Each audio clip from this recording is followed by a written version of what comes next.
কেড়ে কেড়ে বলে আইনা ধরা করি ঘন দিয়ে বাহুলারা ঘন ঘন বাহুলারা দিয়ে সুবলের সম্মুখে এসে জটিলা কুটিলা দাঁড়িয়েছে যেন সুবলের মস্তকে আকাশে বেনে পড়েছে। এবারে জটিলা কুটিলাকে কি বলবে? জটিলা বলছে, ও রাখাল, দাঁড়াও দাঁড়াও, ভালোই তো দেখতে পেলাম। আরে বুঝি উকি ঝুঁকি দেওয়ার জায়গা পালে না? আমার বধুমার ঘরের দিকে উকি ঝুঁকি দিচ্ছ? ভালো করে বলো, কে তুমি আর কেন এখানে এসেছো, কে পাঠিয়েছে? না হলে আমি দ্বার বন্ধ করবো। এবার সুবল বলছে, ওগো আমার তো আর রক্ষা নেই, তাই নিজের পরিচয়টা দিব, তবে এমন ভাবে দেব যাতে আজ জটিলা খুশি হয়ে যায়।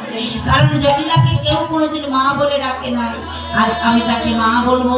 বলছে, ওগো তুমি আমায় চিনতে পারছো না? ওগো মা, ওই মা, ওই মা, ওই মা, ওই মা, ওই মা, ওই মা, ওই মা, আমি তোমার পুত্র, ওই তুমি আমার মা, আমি তোমার পুত্র, ওই তুমি আমার মা, মা, ওই মা, ওই মা, ওই মা, ওই মা, ওই মা, ওই মা, ওই মা, ওরে আমি তোমার পুত্র, ওই মা, ওই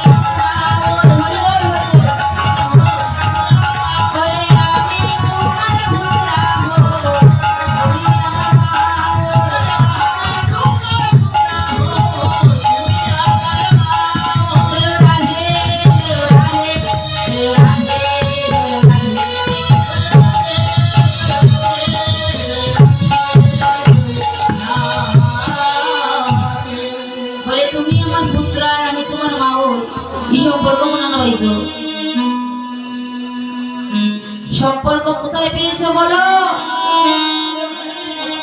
আমার যে পুত্র, আমার যে মামাই হইলাই, তুমি আমার পুত্র, পরিচয়টা একটু বলা হইলে দেবে। সুবল এবার বলছে, ওগো মামাই মা, তোমার ঘরে যে আছে বধূমা, সে হচ্ছে বিশ্ববানু রাজি নন্দিনী। আর এই যে আমাকে দেখতে পাচ্ছ দাঁড়িয়ে আছে, আমি চন্দ্রবানুর পুত্র, আমার নাম সুবল। যেই না এই কথা বলেছি, জটিলার আর বুঝতে বাকি নাই, ওই রাধা রানী আর সুবল সকা কাকা তোদের কত ভাই বোন। বলছে, ওরে বাবা সুবল রে, আমি তোকে চিনতে পারিনি, কেন জানিস? বাবা আমার অনেক বয়স হয়েছে, আমি চোখে ভালো দেখতে পাই না, তাই না জেনে তোকে অনেক আনন্দ করেছি। শুনি সুবল রে, তোর মায়ের কাছে গিয়ে বলিস না এই রাকারের বেশি পরে বা কেন এলি? রাকার সেজেছিস বলে তোকে আমি চিনতে পারি বলে কেন এসেছি জানো মা? তাহলে শুনো। আরে ও মা, ওই মা, ওগো শুনো দুঃখের বিবরণ, আমাদের কারণে আজ তোমার বাড়ি আমি পুত্রার আগমন।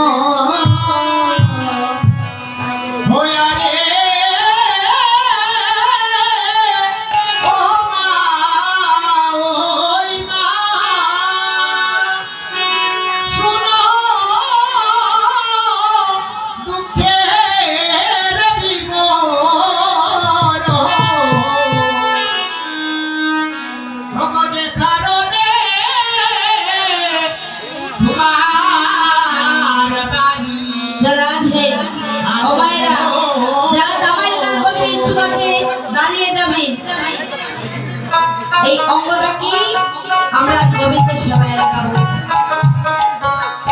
ও ইয়ারে ও মরিনা শুনো মুখে ভাবিও সে কারণে তোমার বাড়ি আগো।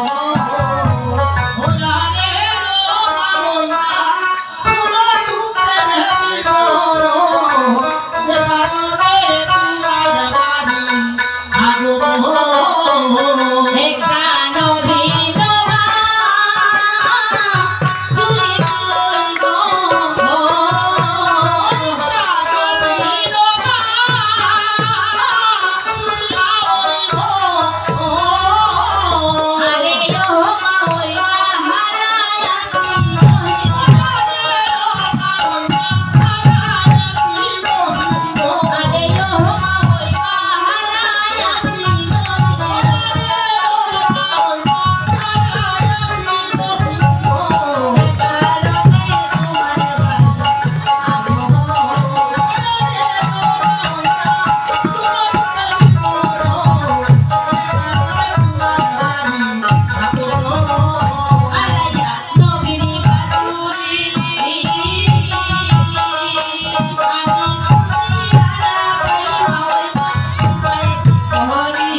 যাও রাধা রানীর কাছে গিয়ে তোমার জল পিপাসা মিটিয়ে এসো, জলে পানি করো গিয়ে।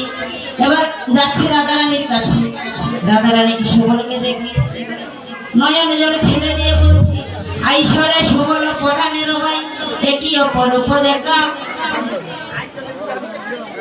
সুবল একই অপরূপ দেখা, বলো বলো সুবল সকাল কেমন আছে তোমার প্রাণে গোবিন্দ? বলছে সুবল ও রাধে, কানাইয়ের প্রাণ সংকটে, কানাই তো ভালো নয়। বলে সুবল রে, আমি নারী হয়ে জন্ম নিয়েছি বলে গোবিন্দ সবাই লাগতে পারি না। যদি সকা হইতাম আমার গোবিন্দের সঙ্গে গোচারণে যাইতাম, গোবিন্দের সঙ্গে সকা হয়ে তো জন্ম নেইনি। এবার কামনা করিয়ে সাগরে মরিব হইতে সহচর সকা, জগন্নাথে কই সহচর হইলে পাইবে দেখা। এবার সুবল বলছে রাধে তুমি কোনো চিন্তা করো না, আসিয়া সুবল কহে শোনো বিনোদিনী। আসিয়া সুবল কহে শোনো বিনোদিনী, আসিয়া সুবল কহে শোনো বিনোদিনী।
রাধারানী কি করেছি, সুবলের বেশভূষা নিজের অঙ্গে ধারণ করে আর নিজের অঙ্গের বসন সুবলকে দিয়ে সুবল বসে আছে রন্ধনশালায় আর রাধারানী চলেছে কৃষ্ণ দর্শন।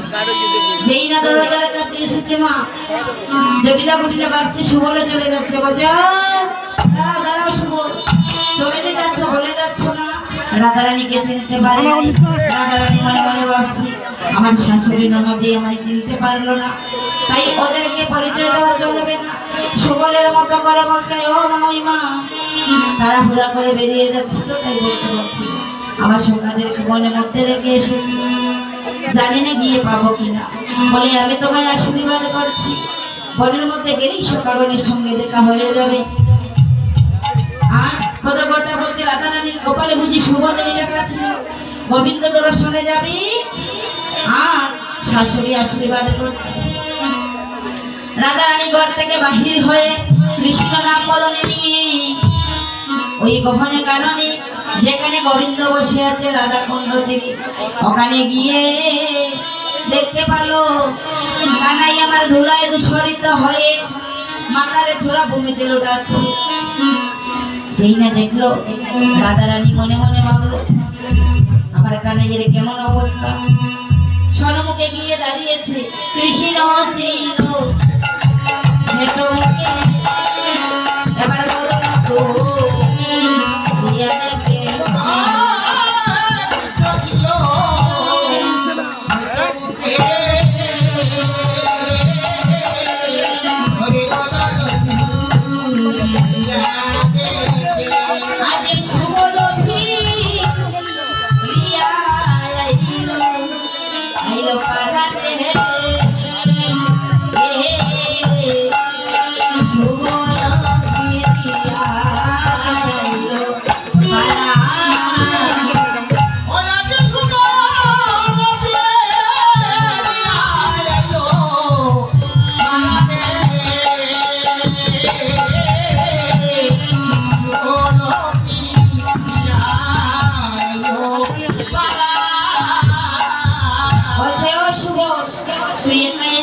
রাধা কোথায়?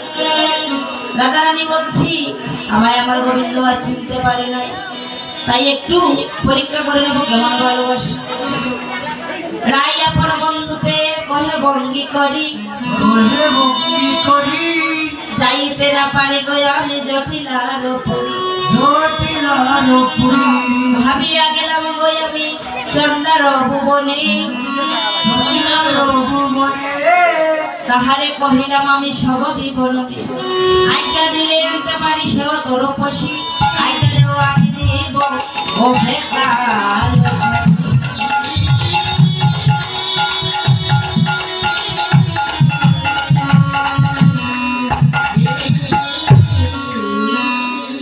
এবার বলছে শুভ আমার জল পিপাসা পেয়েছে, তুই বলছিস অনল পান করতে, তাহলে শুন আমি আগেই বলেছিলাম যদি রাধাকে না আনতে পারিস আমি রাধা কন্যা দম্পতি আমার কাছে দিব।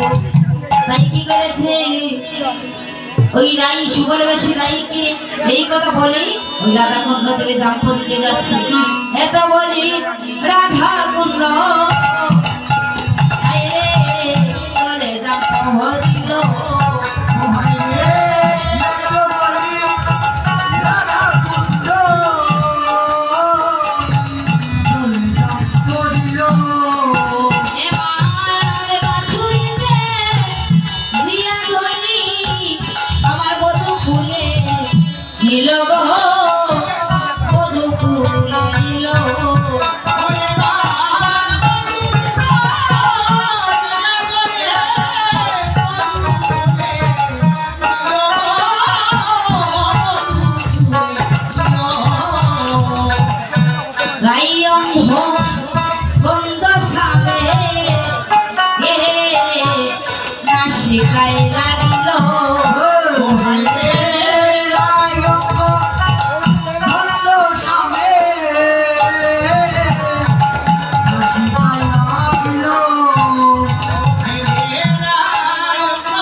রাধারানীকে জিজ্ঞেস করছে ও রাধে আমার সুবল কোথায়? রাধারানী বলছে সুবল তোমার ভক্তির সাগর, তার কোনো ভক্তির সীমা নেই। সুবল আছে রন্ধনশালায়। এবার গোবিন্দ মনে মনে ভাবছে সুবল কেমন করে বেরিয়ে আসবে। পূর্ণমাসী ভগবতী ভাবছি রাধারানীকে তো গোবিন্দের কাছে পাঠিয়ে দিয়েছি, এবার জটিলা মন্দির থেকে সুবলকে বার করতে হবে। তাই কি করলেন কুন্দলতাকে ডেকে যুবমায়া সব বিবরণ খুলে বলেছে। কুন্দলতার কথা শুনতে গিয়ে ললিতাকে ডেকে যখন বলছে কুন্দলতাকেও ডেকে বলছে, কুন্দলতা দোকানে গিয়ে জটিলার কাছে বলছে বাবু যমুনার দলে যাও। জটিলা কহিল এতে কথা করি করি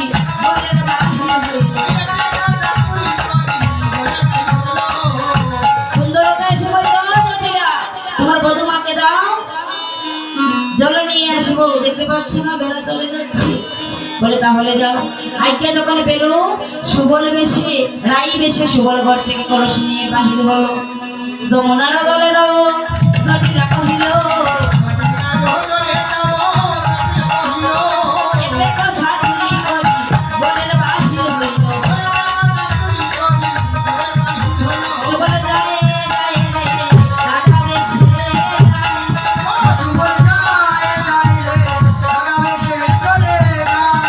এবার এসে যে রাধাকুণ্ড তীরে রাইদনিকে দেখতে পাচ্ছে গোবিন্দের সঙ্গে বলছে ও রাজে এটা তো গোবিন্দের সঙ্গেই তুমি তো তোমার গোবিন্দ প্রাণ গোবিন্দের সঙ্গে কথা বলেছো এবার তোমার বেশভূষা তুমি নাও আর আমার বেশভূষা আমায় দিয়ে জল নিয়ে ঘরে যাও রাধারানী কি করলো সুবলের বেশভূষা সুবলের